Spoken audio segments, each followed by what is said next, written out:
কোটা সংস্কারের দাবি এবং শিক্ষার্থীদের উপর হামলার প্রতিবাদে গাজীপুরে বিভিন্ন শিক্ষা প্রতিষ্ঠানের শিক্ষার্থীদের অংশগ্রহণে কোটা বিরোধী বিক্ষোভ হয়েছে। গাজীপুর জেলা প্রশাসক কার্যালয়ের সামনে রাজবাড়ী সড়কে এই বিক্ষোভ সমাবেশ করে তারা। পরে শিক্ষার্থীরা জয়দেবপুর চৌরাস্তা সড়ক অবরোধ করে রাখে। এদিকে ঢাকা প্রকৌশল ও প্রযুক্তি বিশ্ববিদ্যালয় সহ পাবলিক বিশ্ববিদ্যালয় বন্ধ ঘোষণার পর ডুয়েট শিক্ষার্থীদের হল ত্যাগের নির্দেশ দেয় কর্তৃপক্ষ। জামালপুরে কোটা সংস্কারের দাবিতে সড়ক ও ট্রেন অবরোধ, সংঘর্ষ ও মোটরসাইকেল ভাঙচুরের ঘটনা ঘটেছে। শুরুতে শহরের মির্জা আজম চত্বরে অবস্থান নিয়ে বিক্ষোভ করে শিক্ষার্থীরা।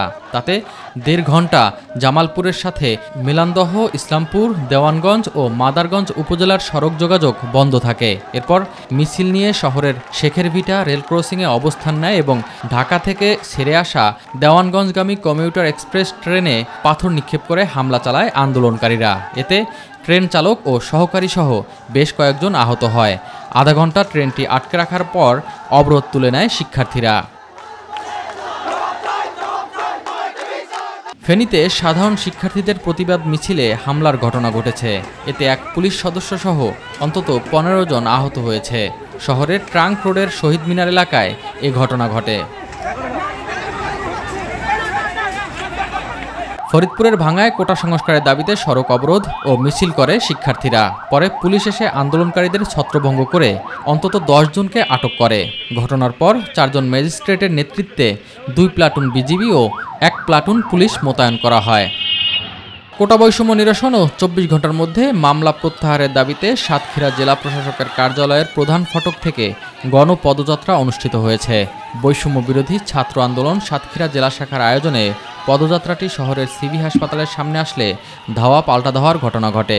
পরবর্তীতে পুলিশ পরিস্থিতি নিয়ন্ত্রণে আনে। মুন্সিগঞ্জের লৌহজং উপজেলার পদ্মা সেতু টোল প্লাজা এলাকায় কোটা সংস্কারের দাবিতে আন্দোলনকারী শিক্ষার্থীরা মহাসড়ক অবরোধের চেষ্টা করলে পুলিশ বাধা দেয়। এ সময় আন্দোলনকারীদের সাথে পুলিশের ধস্তাধস্তির ঘটনা ঘটে। পরিস্থিতি নিয়ন্ত্রণে কয়েক রাউন্ড শটগানের ফাঁকা গুলি ও টিয়ার শেল নিক্ষেপ করে পুলিশ।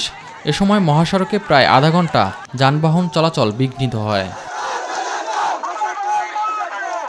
দিনাজপুরে বৈষম্য বিরোধী কোটা সংস্কারের দাবিতে বিক্ষোভ সমাবেশ করে শিক্ষার্থীরা। শহরের প্রাণকেন্দ্র লিলিমোড় এলাকা থেকে বিক্ষোভ মিছিল সহকারে দিনাজপুর সরকারি কলেজ মোড়ে গিয়ে রাস্তা অবরোধ করে আন্দোলনকারীরা। এ সময় রাস্তার 2 পাশে যান চলাচল বন্ধ হয়ে যায়। মাদারীপুরে ঢাকা বরিশাল মহাসড়কে কোটা আন্দোলনকারীদের সাথে সংঘর্ষে আহত হয়েছে অন্তত 4 জন। পরে পুলিশ পরিস্থিতি নিয়ন্ত্রণে আনে। এর আগে আন্দোলনকারীরা ঢাকা বরিশাল মহাসড়কে অবস্থান নিলে সড়কে যান চলাচল কিছুক্ষণ বন্ধ থাকে। এস এম আরিফ, মাই টিভি।